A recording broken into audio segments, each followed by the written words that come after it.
10 months later, you're telling that story like, man, this thing happened, but I grew, I learned, I was stronger, better, faster, smarter because of it. But depending on where you're at in your personal development, awareness, and growth is going to determine what you're able to extract from any given situation. Right? So, if you're like, well, one big thing I learned out of X situation is not to trust anybody.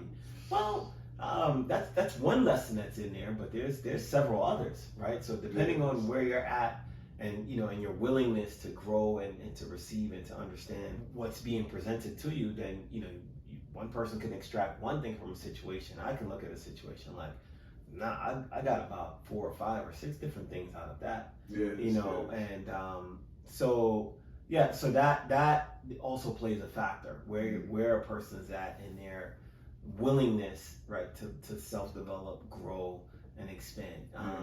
Because at the end of the day, the situation, everyone is going to face some type of conflicting and challenging situations at some point in their life.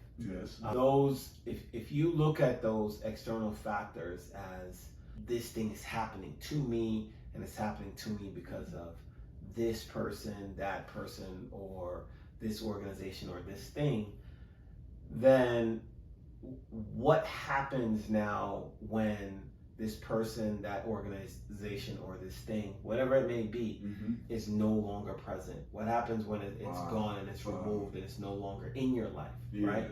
What happens when it's distant from you, right?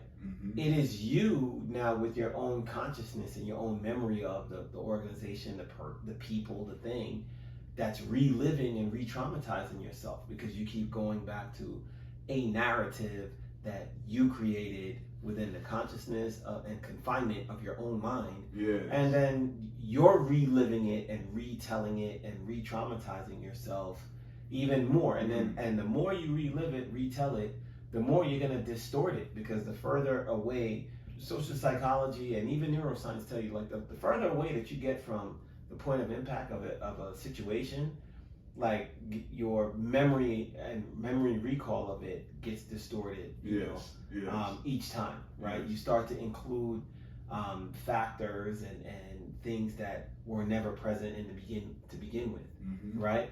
Because it's you're reliving this trauma so much that each time you're traumatizing yourself even deeper, right? So that's why it's very important that when things happen, it's very important that you just deal with them in the time, the space that they happen, right?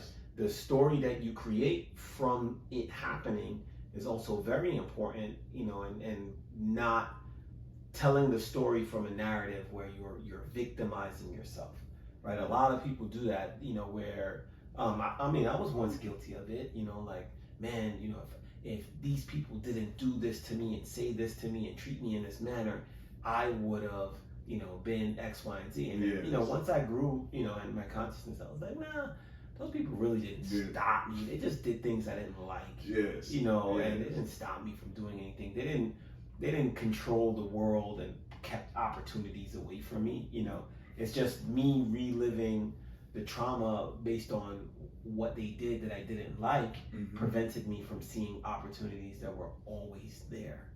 So, it's just, like I said, people just have to be very careful. We all, as we're practicing the artistry of life, we have to be very careful of, knowing how and when to deal with things in the time and space that they happen, knowing how to, to write that narrative in a constructive format for yourself, because that's the narrative that you're going to keep reliving every time you think about, hey, what happened? So like if point of impact trauma happens, boom, and you write the narrative in your own voice and in your own format, like, man, trauma happened, but I extracted all these lessons that are helping me to grow and helping me to build, and look, I'm stronger, better, smarter, faster because of it, right? Take 5-10 months from the point of trauma. 10 months later, you're telling that story like, man, this thing happened, but I grew, I learned, I was stronger, better, faster, smarter because of it. On the other side of that, 10 months, pass, man, you know, I would have been world champion if this person didn't do this. Yeah. Man, I would have been promoted. I would have been smarter. I would have been way ahead if this person and that person and this trauma didn't happen. Like, come on, man. Yeah.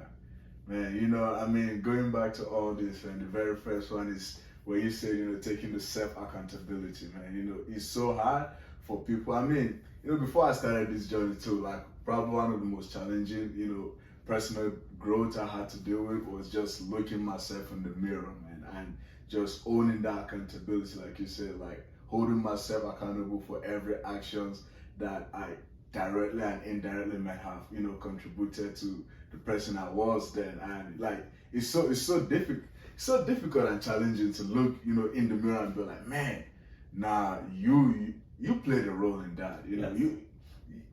Don't blame that person, because it's so easy. It's so easy to point fingers. It's so easy, and it's so, like, you know, just one of the easiest things to do. Point fingers at situations, at persons, and then, you know, just not even looking at the mirror and be like, okay, what role did I play here, right? If you haven't already, go and check out the Deadly Fit Bodies podcast in the links below.